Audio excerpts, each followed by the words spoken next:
Good morning. So, I'm very pleased to say that we're joined this morning by Larry Nemecek. According to my little list here, archivist, actor, producer, all-round good egg, and perhaps someone who's forgotten more about Star Trek than most of us will ever know. So, pleased to meet you, Thanks, Larry. But I know where to look it up. Yeah, what do they say? Copy one source is plagiarism, copying two or more is research. Exactly. And tax deductible. Greg's going to kick off with our first question. Okay, so we know that you're a man in the know of many things, but we're wondering, outside of what's already been released, is there anything that you know that we wouldn't know about Star Trek Discovery that you could give a little tidbit on? No and no.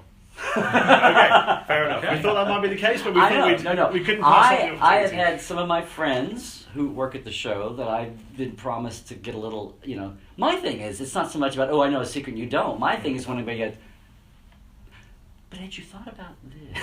It's like, you had a chance to massage something earlier or whatever. That would be great. Sure. So I'm looking forward to that, but I've been so busy with the Con of Wrath and Portal 47. Sure. I've been trying to focus in, not keep spreading out. And, they've had the delays. Yeah. But I do know that the delays have been for good. I mean, it's been great that they have not been rushed. That's a good thing to hear. So I'm totally happy. I mean, it's really sorry to lose Brian as the showrunner. Sure, but yeah.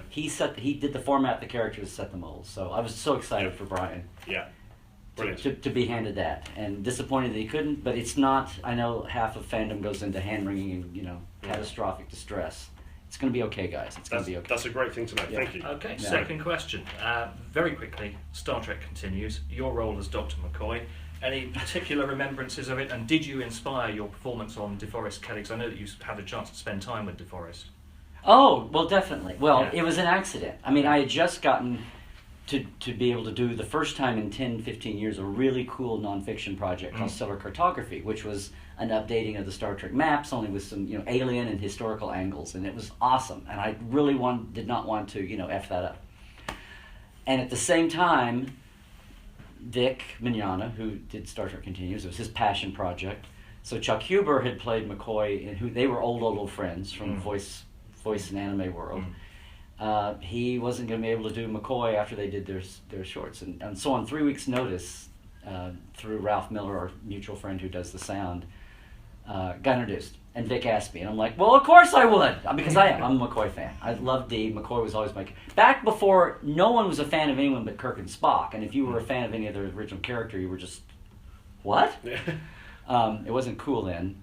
I always loved McCoy, and I love DeForest Kelley. And can you do very quickly? We'll move on to the next question. It's a worse than that. He's dead, Jim. It's worse than that. It's worse than that. He's dead, Jim. Fantastic. Yeah. Love that. The best scene is Doomsday Machine. There's a lot. Well, I'll certify that right now. Okay. Brilliant. Okay. But no, it was great and a godsend, and getting to play that. And it was crazy. It was insane. We had a delayed plane and fog, and we were 2 hours late. And I was behind being prepped, and I was doing Stellar Cartography at night while we shot those in the day, which is why I think I looked so tired when we shot the first one. But to be in that sick bay with a nurse and Apollo on the bed and have all the props, it was just like, oh my God. After all these years, having little fanboy moments, little nerd moments when you can puddle up, comes so rarely. Fantastic. And that was one of them. So, thank you, Vic. Thank you, entire Star Trek Continues family. And I'm still creative consultant, which means I get 1 a.m. calls. Larry, Enterprise and original series, the Orions are different. What do we do? That's great. Larry, what do you think about Tellarite women? What do you mean? Anyway. Fantastic. Okay, so we were both very lucky to attend your crowdfunding event on Friday night, which was fantastic, brilliant. Some really great bits of video that obviously never been seen before. It's great. But could you tell those that weren't so lucky to attend a little bit more about your Portal 47 and the Con of Wrath? Of course. Well, Portal 47, I have had years of people saying, that Star Trek stuff you have and the people you know, especially the people you know, and the things you've seen, you should do something with that. Yeah. So I finally had the wherewithal, had an entrepreneur coach help me put a package together that works with the internet, where we can have live online and using the breadth of the internet and using a conference call software. So Portal 47, I say we go where no savvy fan's gone before. like a mini con all year long. It's a monthly subscription with a year starter. And there's 8 features every month, and when we have Larry, because I'm very conscious we're out of time, where can people find it? Oh, portal47.net. Okay. Yeah, come read all about it.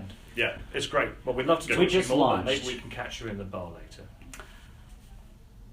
That's a promise. Okay. Okay. Larry, great to see you. Great, thanks very much. so much. Sure thing. Cheers. Sure thing. Thank you. Thank you.